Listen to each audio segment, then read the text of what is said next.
आजकल भाई साहब बहुत टेंशन का माहौल चल रहा है, मैं सच बता रहा हूं आपको। पूरे देश में टेंशन फैलाने की कोशिश है, पूरी दुनिया में करप्शन की टेंशन है, आतंकवाद की टेंशन है। मैं आप सबको बताऊं कि मैं दिल्ली से आया हूं और हम दिल्ली वालों को टेंशन कुछ नहीं बिगाड़ सकती भाई साहब। हमारा टेंशन क्या बिगाड़ेगी? जिन्होंने टेंशन को मुख्यमंत्री बना रखा हो। वाह, ये तालियां बजाने की बात नहीं है, आपके हरियाणा से गई है टेंशन वो। और यकीन ना आए तो एक बार टेंशन लेके देख लो, ऐसी पता लग जाएगा आपको। हमारे भाई साहब किसी पार्टी से कोई लेना देना नहीं है, क्योंकि किसी पार्टी का हमसे ही नहीं है। हम तो दिल्ली में रहते हैं, हम तो नेताओं में घिरे हुए रहते हैं भाई साहब सारे दिन। ये मंच के बहुत बड़े बड़े कवि हैं, इन लोगों ने साहित्य में अपनी गहरी छाप छोड़ी है। मुझ जैसे नए कवि तो खाली भाप छोड़ के जा रहे हैं। और मैं मंच का सबसे कम उम्र का कवि हूं। ये सब वाकई बहुत बड़े बड़े कवि हैं, उम्र में, तजुर्बे में, सब में बड़े हैं। मैं सबसे छोटा कवि हूं। मेरा कविताओं में केवल इतना योगदान है जितना हमारी क्रिकेट टीम में अनुष्का शर्मा का। टेंशन नहीं है भाई साहब। हमारे केजरीवाल साहब का 3 साल से एक ही काम है, 4 साल से उनका एक ही काम चल रहा है। सुबह सुबह उठो, नहा धोकर शीशे के सामने जाकर डेली एक ही डायलॉग, एक बार दिल्ली पुलिस मुझे दे दो ठीक कर दूंगा, एक बार दिल्ली पुलिस दे दो ठीक कर दूंगा, इसको ठीक कर दूंगा, एक बार दिल्ली पुलिस मुझे दे दो। मैंने कहा जी दिल्ली पुलिस भी आपके बारे में यही कह रही है। वाह, एक बार दे दो बस। ये टेंशन चल रही है। आप दिल्ली में आओ भाई साहब, इतने बड़े बड़े होर्डिंग मिलेंगे आपको, चौराहे चौराहे पे लगे हुए हैं। उस पर लिखा हुआ है डेंगू का मच्छर साफ पानी में भी पनप सकता है, नीचे केजरीवाल जी का फोटो। हमारा भाई साहब किसी पार्टी से कोई लेना देना नहीं है, मैं सच बता रहा हूं। हम तो दिल्ली में रहते हैं, नेताओं में घिरे हुए रहते हैं। मुझे याद है दिल्ली में 4-5 नेता किसी गांव में दौरा कर रहे थे, सबकी गाड़ियां आपस में टकरा गई, सारे चल बसे। गांव का प्रधान निकल के आया, हिंदू का अंतिम संस्कार किया, मुस्लिम को दफन किया। सुबह पुलिस आई, गांव के प्रधान को बुलाया, बोला तूने सारे नेताओं को निपटा दिया, कोई जिंदा तो नहीं था? गांव का प्रधान बोला जी एक तो बोल भी रहा था मैं जिंदा हूं। हमने सोचा साला झूठ बोल रहा होगा। तालियां कम है, एक बार जोरदार तालियां बजाइए प्लीज। पहला कवि हूं, थोड़ा माहौल जमाने में वो लगता है। बढ़िया। ये टेंशन चल रही है जी, धारा 370 हट गई मनमोहन जी। देश में सारे कवियों ने बहुत सारी कविताएं लिखी धारा 370 पे, लंबी लंबी कविताएं। मैं कहता हूं पाकिस्तान में इतनी लंबी कविता लिखने की जरूरत ही नहीं है। धारा 370 में दोस्तों मैंने 2 पंक्तियां लिखी हैं, आपको लोगों की उन 2 पंक्तियों में पूरा काम तमाम कर दिया, तो आप सबका आशीर्वाद मुझे चाहिए। हमने हटा दी धारा 370, हमने हटा दी धारा 370, अब मार के दिखाओ पत्थर। भाई साहब 2 लाइनों में काम तमाम है। 2 पंक्तियां मैंने और लिखी दोस्तों पाकिस्तान के लिए, आप सबको अच्छी लगे तो मुझे बताना। एक फिल्म का डायलॉग है, आधा वो डायलॉग लिया है, आधी बात मैंने अपनी हाथ से कविता उसमें लिखी है। आधी पंक्ति की मेरी कविता आपको अच्छी लगे तो मुझे बताना। आधी फिल्म का डायलॉग है वो, दूध मांगोगे तो खीर देंगे, दूध मांगोगे तो खीर देंगे, कश्मीर मांगोगे मांगते रहो। मांगते रहो, हमने कौन सा देना है? अभी देश में जीडीपी गिर गई भाई साहब, आपने सबने सुना होगा, महंगाई बढ़ गई, जीडीपी गिर गई। यहां दिल्ली में लोग जोर जोर से रो रहे थे जीडीपी गिर गई, जीडीपी गिर गई, जीडीपी गिर गई। उधर से महबूबा मुफ्ती बोली तुम्हें जीडीपी की पड़ी है, मेरी पीडीपी चली गई। अलग अलग तरह की टेंशन। रामलीलाओं का टाइम चल रहा है बहन जी, आजकल देश भर में पूरे में रामलीलाएं हो रही हैं, लेकिन बच्चे भी जाते हैं, वो सीखते हैं। बच्चों को पता है राम जी कौन थे, लक्ष्मण जी कौन थे, पर सोनाक्षी सिन्हा को नहीं पता। सोनाक्षी सिन्हा से पूछा अमिताभ बच्चन ने, बोला बताओ हनुमान जी बूटी किसके लिए लाए थे? उसको पता ही नहीं किसके लिए लाए थे।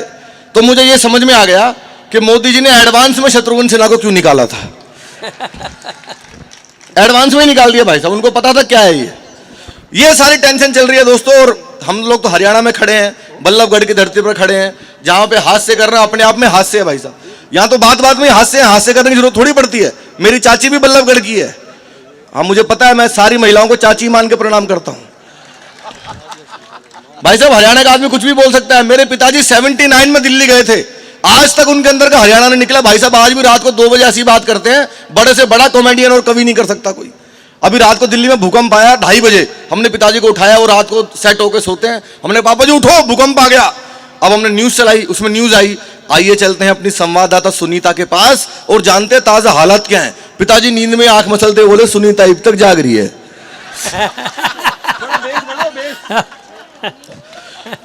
बहुत अच्छे दीपक अरे भाई वाह क्या बात है, बहुत अच्छा भैया, बढ़िया। छोटी माला, हाँ ये चिंगारी बैठी है इसके जितनी माला है। बहुत हरियाणा का भाई साहब ऐसे ही मामला चलता है, कुछ भी बोल देता है आदमी कहीं भी और उसमें सब में लाफ्टर पैदा होता है। इतनी भारी संख्या में रात के लगभग 11:30 बजे इतनी हमारी माताएं बहनें कविताएं सुनने के लिए बैठी हैं, मैं उन सबको प्रणाम करता हूं। लेकिन भाई साहब बड़ा खतरा हो जाता है जब ज्यादा महिलाएं सामने बैठ जाएं। महिलाओं को हंसाना बड़ा मुश्किल काम है, इतना आसान काम मत समझना। महिलाओं को हंसाना भाई साहब दुनिया में सबसे मुश्किल काम है। मेकअप करने वाले भी समझा के भेजते हैं, ज्यादा हंसोगे तो चेहरे के पीओपी की हमारी कोई गारंटी नहीं। आप किसी भी महिला से पूछ लो भाई साहब अपनी उम्र कोई ठीक नहीं बताएगी, किसी से पूछ लो आप, कोई नहीं बताती भाई साहब अपनी उम्र ठीक, किसी से पूछ लो। कईयों को तो मरने के बाद पता लगता है कि मुझसे बड़ी थी, कोई अपनी असली नहीं बताती। एक आध कोई हमारी गौरी मिश्रा जैसी ईमानदार होते हैं जो बता देती है 48 हो गए, हर कोई नहीं बता पाता, बहुत हिम्मत चाहिए इसके लिए भाई साहब, हर कोई नहीं बता पाता। मैं तो एक बार ट्रेन में आ रहा था, बीच वाली बर्थ पे, ऊपर वाली पे 30-35 साल की महिला, नीचे वाली पे 70-80 साल के बीच में मैं। ऊपर वाले ने नीचे वाले से पूछा, बोला बहन तुम्हारी उम्र कितनी होगी? 70-80 वाली बोली होगी 30-35। इतना बड़ा घोटाला चिदम्बरम ने भी नहीं किया। अब 70-80 वाले ने 30-35 वाले से पूछा, बोला बहन तुम्हारी उम्र कितनी होगी? बोली होगी 18-20। मैं बर्थ से नीचे गिर गया, बोली क्या कर रहे हो? मैंने कहा पैदा होने की कोशिश।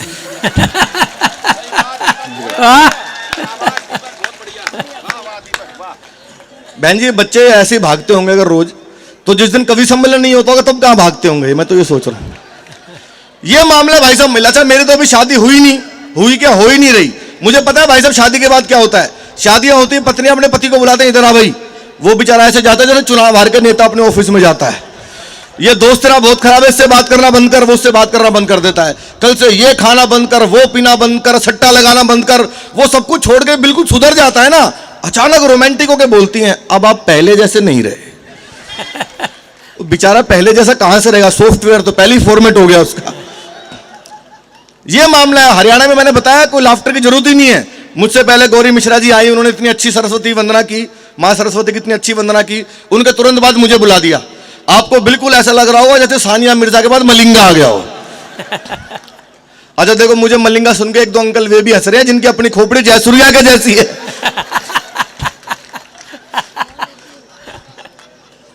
टेंशन नहीं है भाई साहब, हरियाणा का मैं सच बता रहा हूं आपको। अब तो बल्लभगढ़ तक भी मेट्रो आ गई। जब तक बल्लभगढ़ में इधर मेट्रो नहीं आई थी, दिल्ली में मेट्रो चलती थी पहले। मेट्रो का अपना सिस्टम है, कैसे चढ़ना है, कैसे उतरना, कहां टोकन मिलेगा, उसका पूरा सिस्टम है प्रॉपर। उसमें कोई बाहर का आदमी जाए भाई साहब बड़ी दिक्कत होती है। जब दिल्ली में नई नई मेट्रो चली, हरियाणा के ताऊ जी चले गए, सड़क पे मिल गए मुझे। अच्छा आप में से कितने लोग मेट्रो में सफर करते हो, हाथ उठा के बताओ मुझे। नीचे कर लो, स्टेशन आ गया। उसका अपना सिस्टम है, कैसे चढ़ना है, कहां उतरना है, कैसे टोकन लेना है। एक ताऊ मिले सड़क पे, छोरे ये बता शाहदरा कौन सी बस जाएगी? मैंने कहा जी बस में क्यों जा रहे हो, मेट्रो में जाओ, जल्दी पहुंचा देगी। जल्दी में वरना फौज में लड़न जाना है वहां। मैंने कहा जी वहीं जा रहा हूं, मेरे साथ साथ चलिए।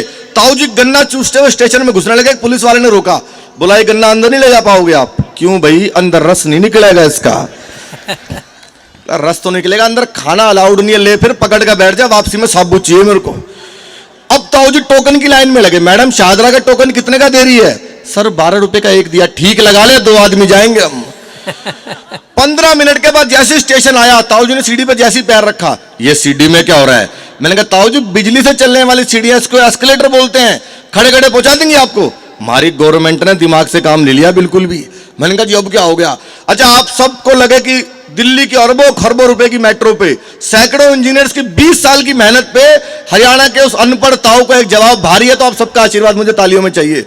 मैंने कहा ताऊ जी खड़े रहो, बिजली से पहुंचा देंगे सीढ़ियां आपको। हमारी गवर्नमेंट ने दिमाग से काम नहीं लिया बिल्कुल भी। अरबों रुपए मेट्रो में लगाने की क्या जरूरत थी? सड़क पर ये सीढ़ी नहीं बिछा देती, आदमी खड़ा खड़ा चल।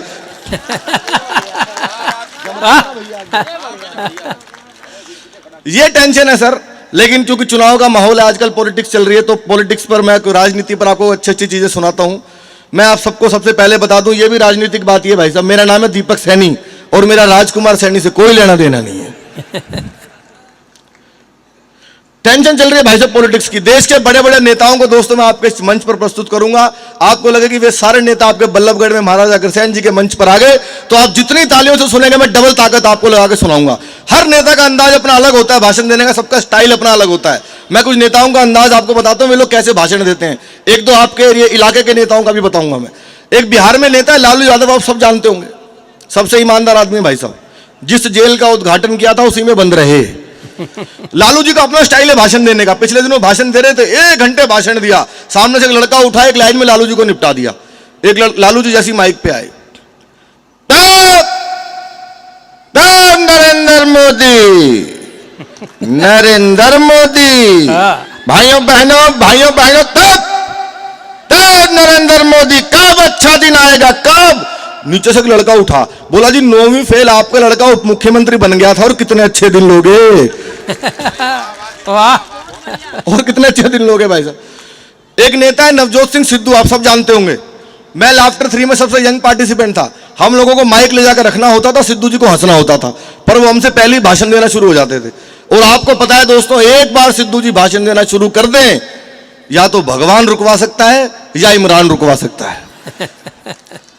एक नया लड़का आया, उसने जैसे ले जाकर माइक रखा, गुरु मैं कहता हूं तुझ में वो बात है, तू ही है जो सागर को नदी, दशक को सदी बना देगा। माय डियर फ्रेंड, तुझ में वो कला है, नदियां, नाले, पर्वत, झरने, गांव और सागर। वो बंदा डर गया, बोला जी माफ करो, मैं तो माइक टेस्ट करने आया था।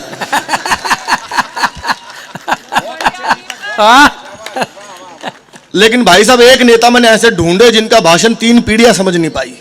3 पीढ़ियां बीत गई, ये नेता बोल क्या रहा है, मुलायम सिंह यादव।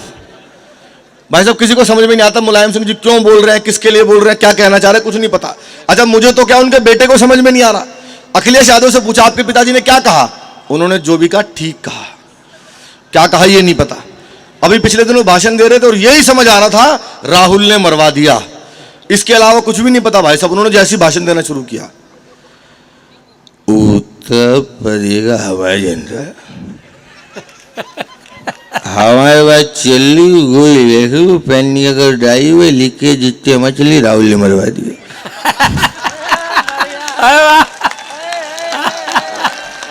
बढ़िया। क्या बात है, क्या बात। वाह कुछ नहीं समझ आया भाई साहब। मैंने थोड़ी टीवी की आवाज तेज की, मैंने कहा शायद समझ में आ जाए, वो दोबारा शुरू हुए। हमारे बेटा अखिलेश उत्तर प्रदेश की चली गोली पहन पे लिख के जितने हमारे मोदी की जैसे हमारे राहुल ने मरवा दिए। मुझे भाई साहब कुछ नहीं, मैं पिताजी को ले आया, बोला कि मैंने पता नहीं क्या बोल रहा, फिर शुरू हुए। हमारा उत्तर प्रदेश की चली गोली बात और हमारी लिख के जितनी हमारे पहनने के राहुल ने मरवा दिया। पिताजी बोले बेटा टीवी बंद कर दे वरना सबको यही मरवा देगा। बहुत अच्छे। ये हर नेता का दोस्तों अपना अंदाज है, लेकिन एक आवाज में आपको ऐसे सुनाता हूं जो आपने शायद कभी किसी कलाकार के मुंह से ना सुनी हो, मेरा दावा है, और आपको मजा आ जाएगा। वो आवाज है, अंदाज है हमारे भारत के रक्षा मंत्री राजनाथ सिंह जी का अंदाज। आपने सबने सुना होगा राजनाथ सिंह जी का अंदाज। मनमोहन जी, आपको लगे कि राजनाथ जी आपके इस मंच पर आ गए तो आप मुझे बताना। राजनाथ सिंह जी का भाषण आपने सबने सुना होगा, उनका अंदाज आपने देखा होगा, उनके हाथ बहुत चलते हैं। आपको लगे कि वो यहां पे आ गए। कभी कभी जब लोकसभा में भाषण देते हैं, अभी उन्होंने बड़ा गजब का भाषण दिया कश्मीर पे, बिल्कुल आपको लगा कि राजनाथ जी आ गए। मैं पूरी कोशिश करता हूं राजनाथ सिंह जी कैसे बात करते हैं लोकसभा में। अध्यक्ष महोदय, वाह वाह वाह वाह वाह, भाई बहुत अच्छा, बहुत अच्छा। मैं यह कहना चाहता हूं कि पाकिस्तान से अब कश्मीर पर कोई बात नहीं होगी, बात यदि होगी तो पीओके पर होगी, कश्मीर पर अब कोई बात नहीं। वाह वाह वाह वाह भाई दीपक भाई, बहुत बढ़िया। लेकिन दोस्तों एक आवाज है, एक अंदाज है इन दोनों जो पूरी दुनिया में गूंज रहा है, हमारे प्रधानमंत्री आदरणीय नरेंद्र मोदी जी की आवाज। उनका भाषण वैसे सब लोग सुनते हैं। मोदी जी ने कमाल का काम किया, धारा 370 हटाई है। हमारा किसी पार्टी से कोई लेना देना नहीं, लेकिन क्योंकि अच्छा काम एक ऐसा हुआ है तो मैं चाहता हूं उस काम के लिए एक बार तालियां बजनी चाहिए। जो धारा 370 जैसे कलंक को हटाने का काम उन्होंने किया है। तब मैंने कविता भी लिखी कि उत्तर दक्षिण पूर्व पश्चिम तक भारत को मिला दिया, तुमने तो आके मुरझाए हुए चमन को खिला दिया। वाह, तुमने तो आके मुरझाए हुए चमन को खिला दिया, जो भी आया टकराने सबको भीतर तक हिला दिया, चाय पिलाने वाले ने सबको पानी पिला दिया। वाह वाह वाह वाह वाह वाह वाह, बहुत अच्छा। और जब हमारे प्रधानमंत्री जी के साथ ट्रंप ने भाषण दिया और उन्होंने यूएन में जब इतना अच्छा संबोधन उन्होंने दिया, तब मैंने लिखा कि चाय बेचने वाले को पीएम बनाया गया, गरीबों में देखो स्वाभिमान बढ़ने लगा, भारत माता की जय के नारे गूंजने लगे हैं, दुनिया में हिंदी का सम्मान बढ़ने लगा, एक स्वर में ही योग दिवस की बात मानी, यूएनओ भी देखो प्राणायाम करने लगा, कल तक बात भी जो करता नहीं था वही अमेरिका तिरंगे को सलाम करने लगा। वाह वाह वाह वाह वाह। मोदी जी का नाम लेती चाय वाला आ गया। अच्छा, कॉफी वाला है, अपग्रेड हो गया। हाँ, ये राष्ट्रपति भी बन सकता है। जल्दी जल्दी दे के चले जाओ भाई, हैं? गौरी मिश्रा दूर से भी दिख जाएगी। हाँ। ये देखने आ रहे हैं हमारे बारे में किसी ने चाय नहीं पिलाई। मोदी जी का दोस्तों अपना अंदाज है, जल्दी निकल जाओ, मैं थोड़ी पीऊंगा खड़ा होकर यार, मुझे दे रहा है।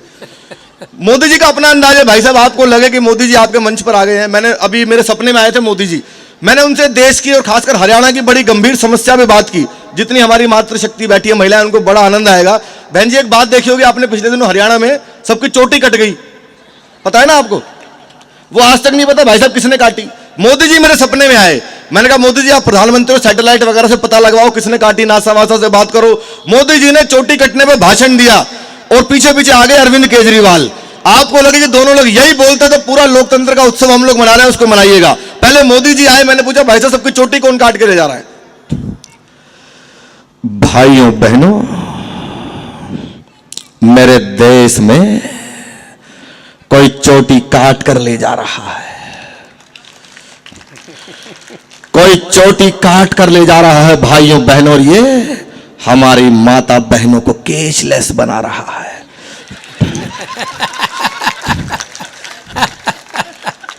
और जो लोग चोटियां काट रहे हैं मैं उनसे भी कहना चाहता हूं, अगर काटना है तो गरीबी को काटिए, अगर काटना है तो बेरोजगारी को काटिए, और चोटी ही काटनी हो ना तो उनकी काटो जो पार्लर में कटवाते हैं।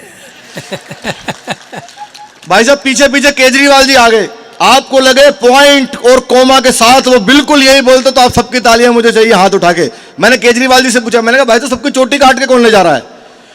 ये नरेंद्र मोदी कटवा रहा है जी सबकी। ये सारी चोटी इस देश के अंदर नरेंद्र मोदी कटवा रहा है और कोई नहीं कटवा रहा, इनके सारे मंत्री गंजे हैं। मैंने कहा आपके भी तो मंत्री गंजे हैं, मनीष सिसोदिया खुद गंजा है। गंजा मत कह देना, मनीष सिसोदिया को गंजा नहीं है वो, गंजा मत कह देना। लोकपाल मांगते मांगते सर का तिरपाल उड़ गया। ये नेताओं का मामला है भाई साहब। लेकिन हमारा इतना बड़ा देश है, कुछ लोग ऐसे भी आए जिन्होंने नेताओं को टेंशन दी, जैसे बाबा रामदेव, बाबा आगे, बाबा ने भी नेताओं को भाई साहब बहुत टेंशन दी। राजनीति का अभी चुनाव का माहौल है, बाबा ने एक बार ऐसी मंच बनाया हुआ था, सबको योग सिखा रहे थे। अचानक बाबा की एक आंख फड़कने लगी। किसी ने कहा बाबा आपकी आंख में कुछ प्रॉब्लम है क्या? नीचे बैठ जा, कपालभाती कर रही है। तभी उनके पास एक फोन आया, बोला देश के सारे नेता आएंगे, अपनी अपनी समस्याएं बताएंगे। बाबा ने कहा बुलाओ सारे नेता सामने। बाबा मंच पे, नेताओं ने कहा बाबा हमें भारत से करप्शन खत्म करना है, क्या करें बताओ? कुछ नहीं करना, पहले चटाई बिछाओ। अब अपना पेट धीरे धीरे अंदर करें, इतना भी नहीं कि वापस आए तो किडनी भी पहचानने से इनकार करे। तब एक नेता खड़ा हुआ, बोले बाबा पेट अंदर बाहर करने से करप्शन कैसे खत्म होगा? करता जा, पेट तो कम होगा। बाबा ने अनुलोम विलोम कपालभाति प्राणायाम खूब करवाया। एक दिन अचानक उठे, बाहर निकल के देखो करप्शन बिल्कुल खत्म हो गया। किसी ने कहा बाबा कैसे हो गया? तुम सारे यहां बंद हो, फैलाएगा कौन? बहुत मन से आपने सुना दोस्तों। पुरुषोत्तम जी बैठे हैं सामने, सर एक आधी फोटो ले लो मेरी वहां से, बैठे बैठे कुछ तो करो, खाली बैठे हंस तो रही नहीं आप, तो फोटो ले लो। मनमोहन जी एक दो छोटी छोटी कविताएं मैं आपको सुनाता हूं, क्योंकि आपने कवि सम्मेलन के इस मंच पर मुझे बुलाया है और बल्लभगढ़ की धरती पर खड़ा हूं, हरियाणा की धरती जहां पर गीता जैसा ज्ञान दिया गया, तो मैं चाहता हूं एक आध छोटी छोटी कविता आपको सुनाऊं। आजकल जो हमारे धर्म के नाम पर जितना आडंबर हुआ है वैसा पिछले 10-12 सालों में उतना कहीं नहीं हुआ। ये कविता मैं हमारे अशोक बत्रा जी को समर्पित करता हूं, क्योंकि हमारे आज के मंच के डेरा प्रमुख वही हैं। आपको लगे कि कविता के माध्यम से ऐसे भी व्यंग किया जा सकता है, तो आप सबका आशीर्वाद मुझे चाहिएगा अशोक जी। स्वागत। मैं अपने दफ्तर में खुशहाल बैठा था, अपनी किस्मत पर खूब बैठा था, अचानक अपने भाग्य पे मलाल आ गया। सफेद धोती कुर्ता पहने हुए शनिदेव का एजेंट रामलाल आ गया। उसके हाथ में छोटी सी बाल्टी, उसमें सरसों के तेल में डूबी शनिदेव की मूर्ति। वो मूर्ति मुझे एकटक घूरती। तभी वो आदमी बोला जय शनिदेव, बाल्टी में कुछ मनी दे। मैंने कहा न दूं तो? बोला देना पड़ेगा, तेरा भाग्य कीचड़ में पड़ा है, उस पे शनि चढ़ा है, तू जैसे ही 1 रुपया चढ़ाएगा शनि अपने आप उतर जाएगा। मैंने कहा अबे दोनों आंखों वाले अंधे, धर्म के गोरख धंधे ध्यान से देख, मैं अपने दफ्तर में पंखे के नीचे आराम से हूं, तू हट्टा कट्टा होके भी बाल्टी लेकर भिखारी की मुद्रा में खड़ा है। बता शनि किस पे चढ़ा है? वाह वाह वाह वाह वाह, बता शनि किस पे चढ़ा है? वो मुझे घूर के बोला मैंने इतनी दुकानों का दौरा किया, किसी ने पैसे, सरसों का तेल, किसी ने कुछ भी नहीं दिया, पर ऐसा करारा जवाब आज तक किसी ने नहीं दिया। आप कौन हैं? मैंने कहा मैं कवि हूं, मैंने कहा मैं कवि हूं। बस कवि सुनते ही वो आदमी भोंपू सरीखा, पूरा जोर से चीखा, माफ करना भाई, मैं आपको पहचानने में धोखा खा गया था, आप तो खुद शनिचर हो। मैं आदमी समझ कर आ गया। वाह वाह भाई वाह, बहुत अच्छा, बहुत अच्छा दीपक। एक और 1-1.5 मिनट की छोटी सी कविता अंतिम सुनाकर बढ़िया। अपना स्थान लेता हूं, क्योंकि समय भी बहुत हो गया और कार्यक्रम को बिल्कुल बहुत सारे कवि भी आप लोगों ने थोक में बुला रखे हैं। बिल्कुल एक छोटी कविता सुनाता हूं। आजकल वो भी बहुत ऐसा टॉपिक है जिस पर कोई कवि नहीं बोलना चाहता, मनमोहन जी, ना कोई नेता बोलना चाहता, किसी में हिम्मत ही नहीं है। लेकिन कवि सम्मेलन का दोस्तों एक मंच ऐसा है जहां से वो बोला जा सकता है, बात इशारों में कही जा सकती है। वो टॉपिक है इलेक्ट्रॉनिक मीडिया। यहां पर भी हमारे मित्र बहुत सारे मीडिया के बैठ, अरे भाई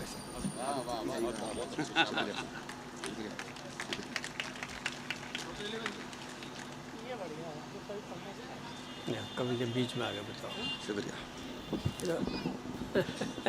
4 लोग सेट किए थे मैंने, माला वाले 3 ही आए अभी तो। मीडिया आप सब जानते हैं दोस्तों, न्यूज चैनल इतने सारे हमारे देश में हैं। अगर न्यूज चैनल ना होते तो हमें जाहिर सी बात है बहुत सारी चीजें ना पता लगती, हम तक ना पहुंच पाती। लेकिन कुछ चीजें वो ऐसी दिखाते हैं जिसकी इस देश को जरूरत ही नहीं है, पूरा दिन पेलते हैं उसको। पता नहीं भाई साहब क्या करते हैं। वो कपल हनीमून पे गया हुआ था शिमला में, आदमी को पकड़ लिया, बोला भाई साहब आप हनीमून पे आए हैं? वो कहता हाँ जी। कहता आपकी पत्नी भी साथ आई है क्या? बोला नहीं, परवेज मुशर्रफ को लाया हूं। क्या करोगे भाई साहब, कुछ भी दिखाता है इलेक्ट्रॉनिक मीडिया हमारा, सच बता रहा हूं मैं। उस पर एक छोटी सी कविता मैं आपको सुनाता हूं। ऐसी कविताएं बहुत कम लिखी जाती हैं, मां सरस्वती ने मुझसे लिखवाई है। आपको लगे कि मैंने बिल्कुल ठीक बात की तो आपकी तालियां मुझे शक्ति देंगी कि मैं ऐसी एक आध कविताएं और लिख सकूं। सुनिएगा। दिल्ली में रसोई घर में खाना बना रही महिला पर किसी ने कई बार बेलन से प्रहार किया और महिला को मृत्यु के घाट उतार दिया। ये एक छोटी सी घटना है, कहीं भी हो सकती है, अपराध तो कहीं भी होता है। अब अलग अलग चैनल्स को कैसे बेच रहे हैं उसका आप आनंद लेना। दिल्ली में रसोई घर में खाना बना रही महिला पर किसी ने कई बार बेलन से प्रहार किया और महिला को मृत्यु के घाट उतार दिया। पुलिस ने शव का पोस्टमार्टम शुरू कराया। एक पंक्ति में दोस्तों पूरी कविता है मेरी। पुलिस ने शव का पोस्टमार्टम शुरू कराया और मीडिया ने खबर का। पुलिस ने शव का पोस्टमार्टम शुरू कराया और मीडिया ने खबर का। पहले चैनल पर खबर थी, क्या एक अदना सा बेलन किसी की जान ले सकता है? क्या प्रभु छोटे से बेलन में इतनी शक्ति दे सकता है? हमारे विशेष संवाददाता जांच के लिए इसकी तह तक जाएंगे और बेलन की सही शक्ति का पता लगाने के लिए कैमरामैन के सर पे आजमाएंगे। वाह। दूसरे चैनल पर रिपोर्टर खाली जमीन दिखाते हुए बोला, गौर से देखिए इस जमीन को, ये कोई मामूली जमीन नहीं है। उस महिला की मौत की जड़ यही है। 500 साल पहले यहां था एक पेड़ जिसका बेहद मोटा तना था। जी हां, उसी तने की लकड़ी से वो खूनी बेलन बना था। तीसरे चैनल पर खबर थी, नमस्कार, आज का मुख्य सवाल इस प्रकार है, जिस बेलन से महिला की मौत हुई वो किस लकड़ी से बना था? ए नीम, बी शीशम या सी कोई और? अपना मोबाइल फोन उठाकर उसके मैसेज बॉक्स में जाकर टाइप कीजिए BELAN और भेज दीजिए 000 पर। और अभी तक की अपनी प्रस्तुति का सबसे बारीक व्यंग आप सबके चरणों में रखता हूं। आपको लगे कि इलेक्ट्रॉनिक मीडिया में ऐसा मजाक भी होता है तो आपका आशीर्वाद मुझे आपका चाहिए। चौथे चैनल पर खबर थी, नमस्कार, आज हमारे साथ मृतक महिला के पति सुधीर हैं। नमस्कार, आज हमारे साथ मृतक महिला के पति सुधीर हैं जो इस वक्त बेहद गंभीर हैं। सुधीर, जैसा कि हमें पता चला है कि आप दफ्तर से जल्दी आने वाले थे, अपनी पत्नी के हाथ से बने पकौड़े खाने वाले थे। दर्शक आपसे जानना चाहते हैं आपको ज्यादा किस चीज का दुख है?